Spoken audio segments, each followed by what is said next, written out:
आज मैं तुमसे कोई किताब का नियम नहीं बताने आया हूँ। आज मैं तुम्हें तुम्हारे ही मन का रहस्य बताने आया हूँ। क्योंकि समस्या ये नहीं है कि तुम पढ़ नहीं सकते, समस्या ये है कि तुम पढ़ते तो हो लेकिन मन से नहीं पढ़ते, और जो चीज मन से नहीं पढ़ी जाती वो स्मृति में टिकती नहीं है।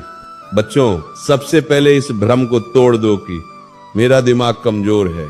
नहीं, ईश्वर ने किसी को कमजोर दिमाग देकर पैदा नहीं किया।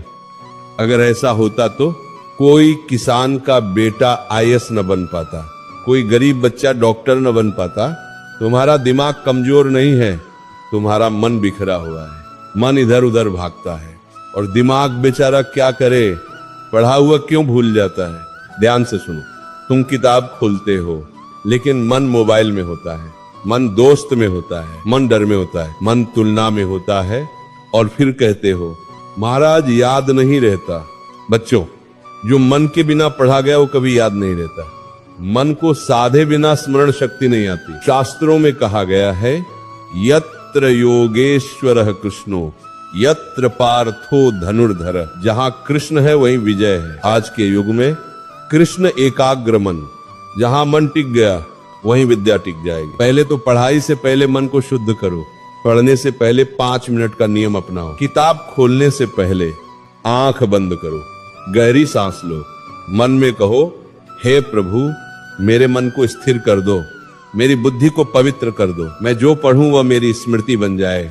याद रखना, शुद्ध मन में डाली गई बात पत्थर पर लिखी इबारत बन जाती है। जो समझ में ना आए उससे डरना मत। जब कोई टॉपिक समझ में ना आए तो तुम क्या करते हो? छोड़ देते हो, मोबाइल उठा लेते हो, खुद को गाली देने लगते हो। यही सबसे बड़ी गलती है। जो चीज समझ में नहीं आती वही दिमाग को तेज बनाती है। जिस दिन तुमने एक कठिन चीज से दोस्ती कर ली उस दिन तुम्हारी स्मरण शक्ति जाग जाएगी। याद रखने का असली मंत्र भाव। जो चीज डर से पढ़ी जाती है, दबाव से पढ़ी जाती है, वो जल्दी भूल जाती है, और जो चीज भाव से पढ़ी जाती है, श्रद्धा से पढ़ी जाती है, वो जीवन भर रहती है। इसीलिए पढ़ते समय खुद से पूछो मैं क्यों सीख रहा हूं। जब उद्देश्य जुड़ जाएगा याददाश्त अपने आप मजबूत हो जाएगी। और पढ़ते समय बोलकर पढ़ो। जो केवल आंख से पढ़ा जाता है वो जल्दी उड़ जाता है, और जो आंख, कान, वाणी तीनों से पढ़ा जाता है वो आत्मा में उतर जाता है। इसलिए हल्की आवाज में पढ़ो, खुद को समझाओ, दीवार को पढ़ाओ। जो सिखाया जाता है वही हमेशा याद रहता है। दूसरी बात, लिखना मत छोड़ो। आज के बच्चे कहते हैं महाराज सब मोबाइल में है। बच्चों, जो हाथ से लिखा जाता है वो सीधा मस्तिष्क में जाता है। लिखना छोड़ दोगे तो याददाश्त धीरे धीरे मर जाएगी। कम से कम कठिन शब्द, फॉर्मूला, पॉइंट खुद लिखो। और सोने से पहले के 5 मिनट दिमाग का सबसे पवित्र समय होता है। उस समय मोबाइल मत देखो, चिंता मत करो। उस समय सिर्फ ये सोचो आज मैंने क्या सीखा। जो तुम सोने से पहले याद करोगे वही जीवन में गहरे उतर जाएगा। और पढ़ा हुआ चीजों को दोहराओ जरूर, रटना मत। रस लो एक ही चीज को अलग अलग तरीके से, अलग अलग समय पर दोहराओ। सुबह पढ़ो, दोपहर सोचो, रात याद करो। यही त्रिकाल स्मरण है। बच्चों, जैसा अन्न वैसा मन। ज्यादा जंक फूड, तला भुना, ओवर ईटिंग करोगे तो दिमाग भारी रहेगा। हल्का सात्विक भोजन स्मृति को तेज करता है। नींद और याददाश्त। जो बच्चा नींद चुराता है वो याददाश्त खो देता है। नींद कोई समय की बर्बादी नहीं, नींद स्मृति का निर्माण है। कम से कम 7 घंटे सो। बच्चों, मोबाइल तुम्हारा दुश्मन नहीं है लेकिन गुलामी दुश्मन है। पढ़ाई के समय फोन दूर। जिस दिन फोन से दूरी बनी उस दिन याददाश्त से दोस्ती बनेगी। जो बच्चा खुद से कहता है मुझे याद नहीं रहेगा, उसका दिमाग आदेश मान लेता है। आज से कहो मुझे सब याद रहता है, मेरी बुद्धि तेज है, ईश्वर मेरे साथ है।